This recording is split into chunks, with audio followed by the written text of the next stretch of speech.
வணக்கம் நண்பர்களே, எல்லாரும் எப்படி இருக்கீங்க? நான் ரொம்ப நல்லா இருக்கேன். இன்னைக்கு வீடியோ வந்து வெள்ளி பொருட்கள், அதாவது தங்கத்தோடைய விலை வந்து அதிகரிச்சுக்கிட்டே போகுது. இந்த டைம்ல வந்து வெள்ளியை வந்து சேமிக்கிறது லாபமா நஷ்டமா அப்படின்றத பத்தின வீடியோ வந்து ஷேர் பண்ணுங்க. எங்களுக்கு ரொம்ப யூஸ்ஃபுல்லா இருக்கும் அப்படின்றது மாதிரி ஒரு சிஸ்டர் வந்து ரெகுலரா கேட்டுட்டு இருந்தாங்க. ஸோ அதுக்கான வீடியோ வந்து இன்னைக்கு பார்க்கலாம். அதோட என்னுடைய பழைய வெள்ளியோடைய மதிப்பு இவ்வளோ ரூபாவா அப்படின்னு எனக்கு கேட்குறப்பவே அப்படியே தலை சுத்துது. ஸோ அந்த அளவுக்கு வந்து வெள்ளிலையுமே லாபம் இருக்குது அப்படின்றது வந்து இவங்க இந்த கேள்வி கேட்டது மூலமாக நானுமே கற்றுக்கிட்டேன். ஸோ அதெல்லாம் என்ன அப்படின்றத பற்றின டீட்டெயில்ஸ் வந்து இந்த வீடியோவில் பார்க்கலாம். ஸோ வீடியோ வந்து கண்டினியூ பண்ணுறதுக்கு முன்னாடி இந்த வீடியோக்கு ஒரு லைக் ஒன்று கொடுத்துட்டு, இது வரைக்கும் நீங்கள் நம்ம சேனல் வந்து சப்ஸ்கிரைப் பண்ணாமல் பார்க்குறீங்கன்னா கண்டிப்பாக சப்ஸ்கிரைப் பண்ணிக்கோங்க. இப்போ வாங்க வீடியோக்குள்ளே போகலாம். நம்ம ரெகுலராக தங்கத்தோடைய டீட்டெயில் வந்து பார்த்துட்ருக்கோம். அதாவது தங்கம் வந்து எப்படி வாங்கலாம், அதோடைய விலை வந்து எந்த அளவுக்கு ஏறிட்டே இருக்குது. ஸோ தங்கத்தில் இன்வெஸ்ட் பண்ணுறது மூலமாக நமக்கு எந்த அளவுக்கு லாபம் கிடைக்கும் அப்படின்றத பற்றின நிறைய டீட்டெயில் வந்து உங்களுக்கு வீடியோவாக போஸ்ட் பண்ணியிருக்கேன். ஸோ அதெல்லாம் பார்க்காதவங்களுக்கு டிஸ்கிரிப்ஷனில் வந்து தங்கம் பற்றின பிளேலிஸ்ட் வந்து கொடுத்துருக்கேன். ஸோ அதை வந்து செக் பண்ணி பாருங்கள், ரொம்பவே யூஸ்ஃபுல்லாக இருக்கும். அதோட கண்டிப்பாக இந்த சிஸ்டர் வந்து இந்த கேள்வி கேட்டதுனால தான் நான் கொஞ்சம் முழிச்சுக்கிட்டேன் அப்படின்றது மாதிரி கூட சொல்லலாம். ஏன்னா வெள்ளியோடைய விலையுமே வந்து தங்கத்துக்கு நிகராக ஏறிக்கிட்டே இருக்குது. அதாவது தங்கம் ஒரு அமௌண்ட் ஏறிச்சு அப்படின்னா வெள்ளியுமே அதுக்கு ஏற்றது மாதிரி கொஞ்சம் கொஞ்சமாக ஏறிட்டு இருக்கு. எந்த அளவுக்கு வெள்ளியோடைய விலை ஏறி இருக்கு, அது எந்த அளவுக்கு நமக்கு லாபமாக இருக்கும், எந்த திங்ஸ் வாங்கினா நமக்கு லாபமாக இருக்கும் அப்படின்றத பற்றின எல்லா டீட்டெயிலுமே இதில் வந்து சொல்கிறேன். பிப்ரவரி 25 சில்வருடைய, அதாவது வெள்ளியுடைய 1 கிராம் ரேட்டு பார்த்தீங்கன்னா 108 ரூபா. இன்னைக்கு அதாவது பிப்ரவரி 26 வந்து 2 ரூபா குறைஞ்சி 106 ரூபாய்க்கு வந்து விற்பனை ஆகிட்டு இருக்கு. தங்கம் மற்றும் வெள்ளியோடைய விலை நிலவரம் வந்து நான் டெய்லியுமே நம்ம சேனலுடைய கம்யூனிட்டி போஸ்ட்டில் வந்து காலையில் ஒரு 10:30 11:30 மணிக்குள்ளே ஷேர் பண்ணுவேன். அது ரொம்பவே யூஸ்ஃபுல்லாக இருக்குது அப்படின்றது மாதிரி நிறைய பேர் சொல்லியிருக்கீங்க. ஸோ உங்களுக்கு விலை தெரிஞ்சுக்கிறதுக்கு வந்து அது ரொம்பவே ஈஸியாக இருக்கும். அதோட நீங்கள் தங்கம் வாங்குறதா இருக்கட்டும், வெள்ளி வாங்குறதா இருக்கட்டும், அதுவுக்குமே ரொம்ப பயன்படும். ஸோ கண்டிப்பாக அது செக் பண்ணி பாருங்கள். அடுத்து வெள்ளி சேமிப்பு வந்து சிறந்ததா அப்படின்னு சொல்லி கேட்டிங்கன்னா, எந்த வகையில் சிறந்தது அப்படின்றது மாதிரி பார்க்கலாம். நம்ம நார்மலாக பார்த்தீங்கன்னா வெள்ளி அப்படின்னு சொல்லி வாங்கினோன்னாக்கா அது வந்து கொலுசு, மெட்டி, அதுக்கடுத்து வந்து தட்டு, டம்ளர், விளக்கு, பூஜை பொருட்கள், இந்த மாதிரி விஷயங்கள் வந்து வாங்கி வைப்போம். இந்த மாதிரி வாங்குறது மூலமாக நமக்கு வந்து எந்த அளவுக்கு லாபமாக இருக்குது இல்லை நஷ்டமாக இருக்குது அப்படின்றத வந்து பார்க்கலாம். இப்போ கொலுசு இந்த மாதிரி வந்து ஒரு ஆர்னமெண்ட்ஸாக நம்ம வந்து வாங்குகிறோம் அப்படின்றப்போ நம்ம வந்து அதை பயன்படுத்துவோம். பயன்படுத்துகிறப்போ கண்டிப்பாக அதோடைய ரீசேல் வேல்யூ அப்படின்றது வந்து ரொம்பவே கம்மியாகுது. அது எந்த அளவுக்கு எடுத்துக்கிறாங்க அப்படின்றத வந்து சொல்கிறேன் உங்களுக்கு. இது வந்து நம்ம பயன்பாட்டுக்கு வாங்கி தான் ஆகணும். இப்போ கொலுசு, மெட்டியெல்லாம் வந்து பெண்கள் வந்து நம்ம ரெகுலராக பயன்படுத்துவோம் அப்படின்றதுனால அது வந்து கண்டிப்பாக வாங்கி தான் ஆகணும். அதே மாதிரி பூஜை பொருட்களும் அதே மாதிரி தான். நம்ம அவங்கவுங்களுடைய வருமானத்துக்கு தகுந்தது மாதிரி இல்லை ஒரு தேவைக்கு தகுந்தது மாதிரி கண்டிப்பாக அதெல்லாம் வந்து வாங்கிட்டு தான் இருக்கிறோம். ஸோ இது மாதிரி நம்ம வந்து இன்வெஸ்ட் பண்ணி வாங்கிட்டு அதை வந்து ரீசேல் பண்ணுறோம் அப்படின்றப்போ அதோடைய வேல்யூ வந்து ரொம்பவே கம்மியாயிடுது. இதுவே வந்து நீங்கள் கட்டி வடிவத்தில், அதாவது வெள்ளியில் வந்து காயினாவோ இல்லை பாராவோ வாங்கி வச்சுக்கிறப்போ நமக்கு வந்து அது பெனிஃபிட்டாகவே இருக்குது. அது எந்த வகையில் வந்து நமக்கு பெனிஃபிட்டாக இருக்குது அப்படின்றத வந்து இப்போ பார்க்கலாம். அதே மாதிரி பீஸ் ரேட் உள்ள நகைகள், வெள்ளியில் வந்து பீஸ் ரேட்டில் வர்ற நகைகள் வந்து டோட்டலாக நமக்கு வந்து லாஸ் தான் அது.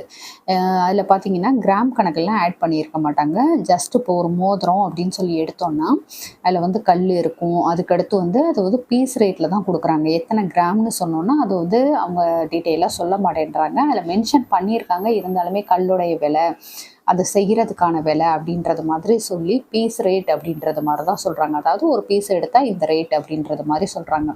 அது வந்து டோட்டலாகவே நமக்கு வந்து லாஸ் தான். திரும்ப அதாவது ரீசேல் வேல்யூ வந்து இருக்காது. நீங்கள் அதை ஒன்ஸ் நான் பயன்படுத்துறதுக்கு மட்டும்தான் வாங்குகிறேன் அப்படின்றது மாதிரி இருந்தீங்கன்னா ஓகே, அது மாதிரி வாங்கலாம். ஆனால் அதுக்கு வந்து ஒரு வேல்யூ இருக்கணும். நம்ம திரும்ப விற்கிறப்போ அதுக்கு ஒரு வேல்யூ நமக்கு கிடைக்கணும் அப்படின்னு நினச்சோன்னா கண்டிப்பாக அது வந்து நமக்கு கிடைக்காது. அது வந்து லாஸில் தான் இருக்குது. ஸோ அது மாதிரி பார்த்துக்கோங்க. அதுக்கடுத்து வெள்ளியிலேயே வந்து தங்க முலாம் பூசிய நகைகள் வந்து இப்போ நிறைய ட்ரெண்டிங்காக கிடைக்கிது. நமக்கு வந்து ஒரு தங்கத்துக்கு நிகராக இப்போ தங்க நகை எப்படி இருக்குமோ அதே மாதிரி வெள்ளி நகையிலேயே வந்து கிடைக்க ஆரம்பிச்சிருக்கு. இது வந்து நிறைய பேர் வாங்கியிருப்பீங்க. இது வந்து எந்த அளவுக்கு ரேட் போடுறாங்க அப்படின்றத ஒரு சின்ன கால்குலேஷனோட சொல்கிறேன். அப்போ தான் உங்களுக்கு வந்து புரியும் அது எந்த அளவுக்கு நம்ம வந்து ஏமாற்றப்பட்டுட்ருக்கோம் அப்படின்றது. இப்போ வெள்ளியிலே வந்து தங்க முலாம் பூசிய நகைகள், அதாவது தங்கம் மாதிரியே இருக்கும் பார்க்குறதுக்கு. அந்த மாதிரி வெள்ளியில நகைகள் கிடைக்குது இல்லையா? ஸோ அது வந்து வாங்குறோம். ஒரு 50 கிராமுக்கு ஒரு நெக்லஸ் வாங்குறோம்னு வச்சுப்போம். நான் வந்து நேத்து விலைப்படி தான் கால்குலேட் பண்ணியிருக்கேன். ஏன்னா நேத்து இந்த வீடியோ எழுதி வச்சேன் அப்படின்றதுனால, அதோடைய ரேட் படி நான் கால்குலேஷன் வந்து சொல்லியிருக்கேன். இப்போ ரூ. 108 வந்து 50 கிராம் வாங்குறோம் அப்படின்றப்போ, ரூ. 5400 வந்து வெள்ளியோடைய விலை மட்டும் வரும். இதுக்கு 1 கிராம் வந்து தங்க முலாம் பூசுறாங்க அப்படின்றது மாதிரி ஒரு எக்ஸாம்பிளுக்கு நான் சொல்லியிருக்கேன். அது வந்து 1 கிராம் ரூ. 8075. ஸோ இது ரெண்டையும் வந்து கூட்டினோன்னா ரூ. 13,475 வந்து நமக்கு இதுக்கு மட்டுமே வருது. இந்த மாதிரி ஒரு வெள்ளி நகை வந்து பண்ணுறதுக்கு 15% இருந்து, அதாவது 15% இருந்து 20, 22, 25% வரைக்கும் நமக்கு வந்து அந்த செய்கூலி சேதாரம் அப்படின்றத வந்து போடுறாங்க. அது ஒரு ரூ. 2022. இது வந்து ஒரு சில கடைகளில் வந்து குறையலாம், இல்லை ஒரு சில கடைகளில் இன்னும் கூட அதிகமாகலாம். இதையே வந்து ஃபைனலாக வந்து எடுத்துக்காதீங்க. நீங்கள் எந்த கடையில் போய் வாங்க போகிறீங்களோ அங்கே செய்கூலி சேதாரம் எந்த அளவுக்கு போடுறாங்க அப்படின்றது மாதிரி கேட்டுக்கோங்க. இன்னும் கம்மியாக கூட, அதாவது ஒரு 6%, 7% கூட செய்கூலி சேதாரம் போடுற ஷாப்பெல்லாம் இருக்குது. ஆனால் அந்த ஃபினிஷிங் வந்து கரெக்டாக இருக்காது. அந்த நகையுடைய ஃபினிஷிங் பார்த்தீங்கன்னாக்கா நமக்கே தெரியும். அது ஒரு மாதிரி கவரிங் மாதிரி தெரிகிறது வந்து தெரியும். ஸோ அதுக்கேற்றது மாதிரியான அந்த ஃபினிஷிங் வந்து சூப்பராக இருந்தது அப்படின்ற பட்சத்தில் நமக்கு வந்து இந்த செய்கூலி சேதாரம் இந்த அளவுக்கு அதிகமாக போடுவாங்க. அதுக்கு வந்து ரூ. 2022. நான் வந்து மினிமமாக போட்டிருக்கேன் 15% அப்படின்றதுக்கு வந்து நான் சொல்லியிருக்கேன். இப்போ இதெல்லாம் வந்து டோட்டல் பண்ணால் ரூ. 15,497. எப்பயும் போல் 3% ஜிஎஸ்டி வந்து ரூ. 465. ஸோ டோட்டலாக வந்து ரூ. 15,962 அப்படின்றது வந்து வெறும் 50 கிராமுக்கு நம்ம வாங்குகிறோம். அதாவது 50 கிராம் வெள்ளி நகைக்கு தங்க முலாம் பூசிய நகையாக நம்ம வாங்குறப்போ இந்த அளவுக்கு ரேட் இருக்கும். இதுக்கு வந்து எக்ஸ்ட்ரா சார்ஜஸ் வந்து கடைக்கு கடை வித்தியாசமாகும். ஏதாவது எக்ஸ்ட்ராவாக அவங்க வந்து ஒரு சில அமௌண்ட் வந்து போடுவாங்க. அதெல்லாம் சேர்த்து 16,500 to 17,000 வரைக்கும் நம்ம வாங்குறதுக்கு சான்சஸ் இருக்குது. இது வந்து அப்போ லாபம் இல்லையா அப்படின்னு கேட்டிங்கன்னா, என்னையை பொறுத்தளவுக்கு இது லாபம் கிடையாது. ஏன்னா ரீசேல் வேல்யூ அப்படின்றது பார்த்தீங்கன்னா, இப்போ இந்த நகையை கொண்டுட்டு போய் நீங்கள் கொடுக்குறீங்க, வச்சு யூஸ் பண்ணுற வரைக்கும் திரும்ப திரும்ப அந்த தங்க முலாம் பூசிக்கிட்டே இருக்கலாம். அதுக்கு ஒரு அமௌண்ட் இடையில செலவாயிட்டே இருக்கும். அதாவது எந்த அளவுக்கு தங்கம் வந்து அதில் பூசுகிறாங்களோ அதுக்கு தகுந்தது மாதிரி அமௌண்ட் வந்து அவங்க வாங்கிட்டு இருப்பாங்க. அதுக்கடுத்து நீங்கள் ஒரு வேளை கொண்டு போய் எனக்கு இது வேண்டாம் அப்படின்றது மாதிரி கொடுத்தீங்கன்னா, அதை அவங்க வந்து அதில் இருக்கக்கூடிய ஸ்டோன்லாம் எடுத்துப்பாங்க. எடுத்துட்டு அதை வந்து உருக்கிடுவாங்க. உருக்கி எந்த அளவுக்கு வெள்ளி இருக்குதோ, அந்த செய்கூலி சேதாரம்லாம் போக வெள்ளி வந்து எந்த அளவுக்கு இருக்குதோ அந்த கட்டியாக அந்த வெள்ளிக்கு தான் கால்குலேட் பண்ணுவாங்க. அதுவுமே வந்து சில பர்சன்டேஜ் வந்து குறைச்சிக்குவாங்க. இப்போ ஒரே கடையில் போய் எடுத்துருந்தீங்கன்னா அவங்கயுமே குறைப்பாங்க. வாங்கின கடையிலே கொடுக்குறீங்க அப்படின்றப்போ அது கொஞ்சம் குறைச்சிக்குவாங்க. இதுவே நீங்கள் வேறு கடையில் கொடுக்குறீங்க, வேறு ஒரு ஊரில் இருக்கிறீங்க, அங்கே வந்து கொடுக்குறீங்கன்னா பாதிக்கு பாதி குறைச்சிடுறாங்க. ஸோ இதெல்லாம் வந்து மனசில் வச்சுக்கோங்க. அதனால தான் இது வந்து நமக்கு வந்து லாஸ் அப்படின்னு சொல்கிறேன். அப்போ எங்களால் தங்கமே வாங்க முடியாது, நாங்கள் வாங்கிட்டு இருக்கிறதே இதுதான் அப்படின்றது மாதிரி சொன்னீங்கன்னா அது உங்களுடைய விருப்பம். நான் வந்து என்ன ப்ராக்டிக்கலாக எது வந்து உண்மையோ அதை வந்து சொல்கிறேன். நீங்கள் அதுக்கு பதிலாக ஒரு 50 கிராம் வெயிட் உள்ள ஒரு வெள்ளி நகையை இந்த அளவுக்கு அமௌண்ட் கொடுத்து வாங்குறீங்கன்றப்போ, இதுக்கு நீங்கள் அப்பப்போ கோல்டு காயினோ இல்லை சிட்டு போட்டோ நீங்கள் வந்து நகையாக எடுக்கிறதுக்கு ட்ரை பண்ணுங்கள். கொஞ்சம் காலம் ஆக தான் செய்யும். இருந்தாலும் நம்ம வந்து வெயிட் பண்ணி ஒரு நல்ல தங்க நகையாக எடுக்கணும் அப்படின்னா அதுக்கு வந்து நம்மளுடைய சேமிப்பும் இருக்கணும். அதே சமயம் சில இந்த மாதிரி சிட்டு போடுறது, அதுக்கடுத்து வந்து நம்ம காயின் எடுத்து வைக்கிறது, இந்த மாதிரி விஷயங்களும் பண்ணணும். ஸோ அது மாதிரி வந்து பண்ணி எடுக்கிறது தான் லாபம் அப்படின்றது என்னையை பொறுத்தளவுக்கு நான் சொல்கிறேன். உங்களுக்கு எப்படியோ அது மாதிரி நீங்கள் பார்த்துக்கலாம். இப்போ வெள்ளியோடைய பியூரிட்டி வந்து பார்ப்போம். நீங்கள் காயினாவோ இல்லை கட்டியாவோ அந்த பிஸ்கட் சைஸ்லேயோ வாங்குனீங்க அப்படின்றப்போ அதோடைய பியூரிட்டி பார்த்தீங்கன்னா 99.9% பியூரிட்டி இருக்கும். அதாவது வெறும் வெள்ளி மட்டும் இருக்கும். இதுவே நீங்கள் நகை வடிவத்தில் வாங்குறீங்க அப்படின்றப்போ அதில் வந்து 80% தான் பியூரிட்டி இருக்கும். மிச்சம் இருக்கக்கூடிய அந்த 20% அப்படின்ற அளவில் வேறு ஏதாவது உலோகங்கள் வந்து கலந்து செய்வாங்க. ஸோ அப்போ தான் அது வந்து ஒரு வெள்ளி நகையாக செய்ய முடியும் அப்படின்றதுக்காக. அப்போ வெள்ளி நகை அப்படின்றப்போ அதுக்கு வந்து 80% தான் அதோடைய பியூரிட்டி இருக்கும். ஸோ நான் முன்னாடியே சொன்னது மாதிரி ரீசேல் வேல்யூ அப்படின்றது பார்த்தீங்கன்னாக்கா நம்ம வாங்கின கடையிலேயே கொடுக்குறோம் அப்படின்றப்போ அங்கே வந்து ஓரளவுக்கு வந்து நமக்கு பழைய தங்கத்துக்கான அந்த வேஸ்டேஜ் வந்து இது பண்ணிப்பாங்க. இதுவே நீங்கள் வந்து வாங்காத கடையில் வேற ஒரு கடையில் வாங்கிட்டு இன்னொரு கடையில் சேல் பண்ணுறீங்க அப்படின்றப்போ அங்கே வந்து நிறைய குறைக்கிறதுக்கான வாய்ப்பு இருக்குது. இப்போ வாங்கின கடையிலேயே நம்ம கொடுத்தாலுமே 60%-70% தான் நமக்கு வந்து வெள்ளிக்கு கால்குலேட் பண்ணுறாங்க. பேலன்ஸ் இருக்கிறதெல்லாம் வந்து அந்த சேதாரம் கழிவு அப்படின்னு சொல்லிட்டு அதை வந்து கழிச்சிடுறாங்க. இப்போ 100% நம்ம கொடுக்குறோம்னா அதில் வந்து 60% டு 70%க்கு தான் நமக்கு வந்து பைசா கிடைக்கும். இல்லை அமௌண்ட் வந்து அது கால்குலேட் பண்ணுவாங்க. பேலன்ஸ் இருக்கக்கூடியதுக்கு வந்து அப்படியே டோட்டலாக லாஸ் தான் நமக்கு. இதுவே நீங்கள் காயின் வாங்குனீங்க அப்படின்றப்போ வாங்கின கடையிலே இப்போ ஒரு கடையில் வந்து காயினாக வாங்கிட்டு வந்தீங்க 99.9% வந்து அதுக்கு பியூரிட்டி இருக்குது அப்படின்றப்போ அந்த காயினை நீங்கள் கொண்டு போய் திரும்ப விற்கிறீங்கன்னா அதே ரேட்டுக்கு, அதாவது அன்னைக்கு வந்து என்ன ரேட்டுக்கு, இப்போ ஒரு எக்ஸாம்பிளுக்கு வந்து நீங்கள் ஒரு 100 ரூபாய்க்கு அந்த காயின் வாங்கியிருந்தீங்க அப்படின்னு வச்சுப்போம். திரும்ப நீங்கள் கொண்டு போய் விற்கிறப்போ 110 ரூபா, ஒரு கிராமுடைய ரேட்டு 110 ரூபான்னா அந்த 110 ரூபாய்க்கு இந்த காயின் வந்து வாங்கிக்கிறதா சொல்கிறாங்க. ஆனால் வாங்கின கடையை தவிர்த்து நீங்கள் வேறு கடையில் கொண்டு போய் விற்கிறீங்கன்னா அங்கே வந்து 5 to 10% வந்து லெஸ் பண்ணிக்கிறாங்க. ஸோ இதுவுமே வந்து நமக்கு வாங்குற கடையிலே கொடுக்குறது தான் நமக்கு வந்து லாபமாக இருக்கும். உண்மையாக இந்த கொஷின் வந்து இந்த சிஸ்டர் கேட்கவும் தான் நான் இதை பற்றி எல்லாமே எடுத்து பார்க்குறப்போ எனக்கு தெரிஞ்சது. சில கடைகள்லையும் கேட்டுட்டு வந்தேன் இந்த டீட்டெயிலாம் என்னன்றது. அப்போ தான் எனக்கு தெரிஞ்சது எந்த அளவுக்கு நமக்கு வந்து லாபம் இருக்குது அப்படின்றது. இப்போ சில்வருடைய பெனிஃபிட் அப்படின்றத வந்து பார்க்கலாம். 1 கிராம் வந்து நான் வாங்கினப்போ, அதாவது எனக்கு விவரம் தெரிஞ்சு 1 கிராம் வந்து 8 to 9 ரூபா இருந்துச்சு. 1998 99 அந்த டைமில் சொல்கிறேன்.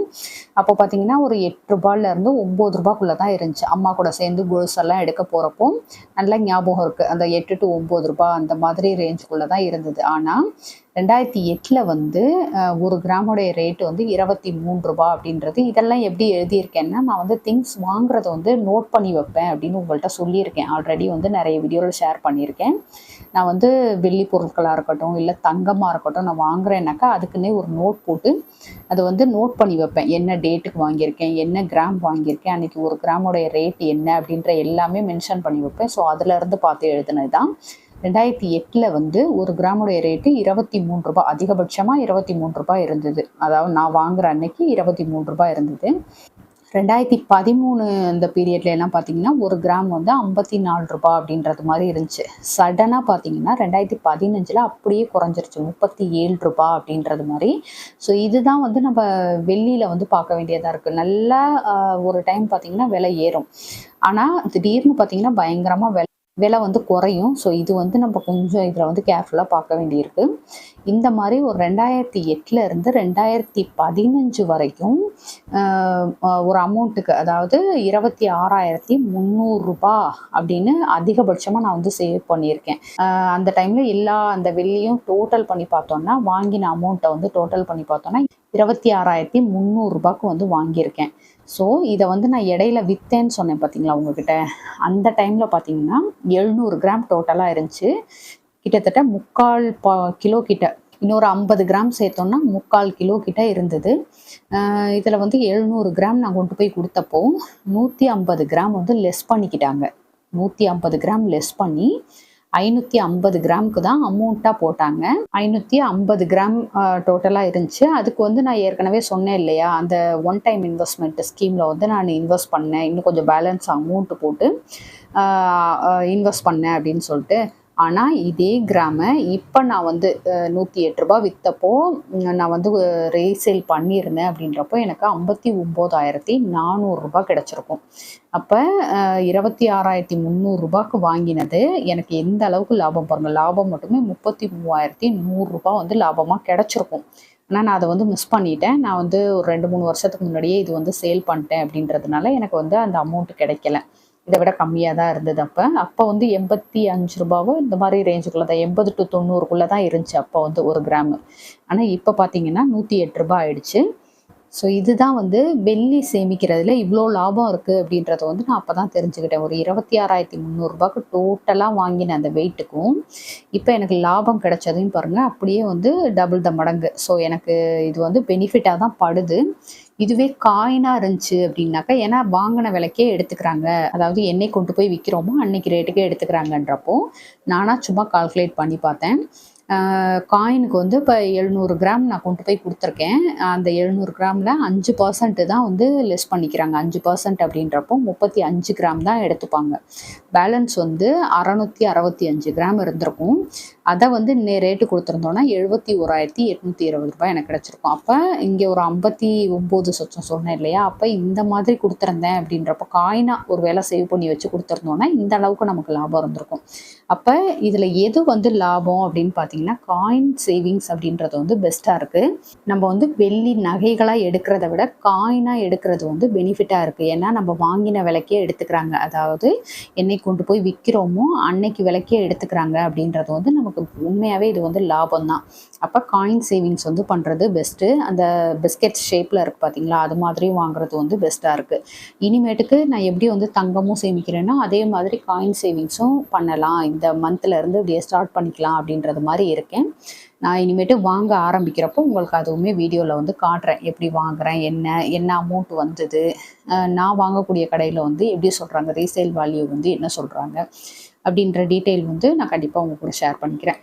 அப்போ எந்த அளவுக்கு தங்கம் சேமிக்கிறோமோ அதே மாதிரி வெள்ளியுமே வந்து காயின் ஷேப்பில் சேவ் பண்ணுறது வந்து ரொம்பவே பெனிஃபிட்டாக இருக்கும் அப்படின்றது நான் தெரிஞ்சுக்கிட்டேன். இனிமேல் அது மாதிரி பண்ணுவேன். நீங்களுமே உங்களுக்கு இன்ட்ரெஸ்ட் இருக்குது அப்படின்ற பட்சத்தில் நீங்களுமே இது மாதிரி பண்ணலாம். ஏன்னா தங்கத்தோடைய 1 கிராம் ரேட்டு வந்து 8,000 சொச்சத்துக்கு மேலே போயிட்டுருக்கு. இதுவே வெள்ளி அப்படின்றப்போ நமக்கு ஒரு 110 ரூபாய்க்குள்ளே தான் வரும். அப்படின்றப்போ எல்லாராலையுமே வாங்க முடியும், சேவ் பண்ணி வைக்க முடியும். இன்னும் சில வருஷங்கள் கழிச்சு கிட்டத்தட்ட ஒரு 10 வருஷம்னே வச்சுக்குவோமே, அப்போ வந்து நமக்கு அப்படியே டபுள் மடங்கு லாபம் கொடுக்கும் அப்படின்றது வந்து உண்மையாக தெரியுது. ஸோ அதுக்கேற்றது மாதிரி இனிமேல் வெள்ளி காயினும் வந்து சேவ் பண்ணலாம் அப்படின்றது மாதிரி இருக்கேன். உங்களுக்கும் ஓகே அப்படின்னா நீங்களுமே பண்ண ஸ்டார்ட் பண்ணலாம். ஏன்னா இதில் வந்து பார்த்துருந்தீங்கன்னா உங்களுக்கு தெரியும் எந்த மாதிரி லாபம் கிடைக்குது அப்படின்றது. ஸோ உங்களுக்குமே இன்ட்ரெஸ்ட் இருக்குது அப்படின்ற பட்சத்தில் நீங்களுமே சேவ் பண்ண ஆரம்பிக்கலாம். ஓகே ஃப்ரெண்ட்ஸ், இந்த வீடியோ உங்களுக்கு பிடிச்சிருந்தா லைக் பண்ணிக்கோங்க. உங்கள் ஃப்ரெண்ட்ஸுக்கும் ஷேர் பண்ணுங்கள். நம்ம திருச்சி தமிழ் யூடியூப் சேனலை கண்டிப்பாக சப்ஸ்கிரைப் பண்ணிட்டு பாருங்கள். தேங்க்யூ.